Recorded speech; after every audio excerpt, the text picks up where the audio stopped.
সুপ্রভাত। রাধে রাধে সবাইকে। গতকাল ছিল আমার পরীক্ষা।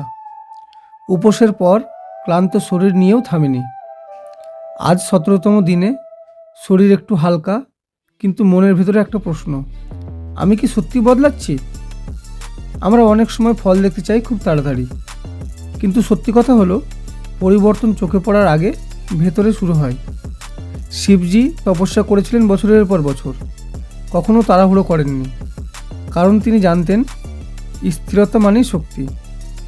আজ আমি হেভি ওয়ার্কআউট করব না, কিন্তু কাল থেকে একটু বেশি ইন্টেন্সিটি আনবো, কারণ উন্নতি মানেই প্রতিদিন গতকালের থেকে একটু বেশি। আজকের ফোকাস শ্বাস, স্ট্রেচ, মনোযোগ এবং কৃতজ্ঞতা। আমি কাউকে কিছু প্রমাণ করতে চাই না, আমি নিজেকে প্রমাণ করতে চাই নিজের কাছে। ডে 17, আমি থামছি না। আপনারা আমার এই অনুপ্রেরণামূলক যাত্রার সঙ্গী হতে চ্যানেলটি সাবস্ক্রাইব করুন এবং লাইক, কমেন্ট ও শেয়ার দিয়ে পাশে থাকুন। রাধে রাধে। হর হর মহাদেব।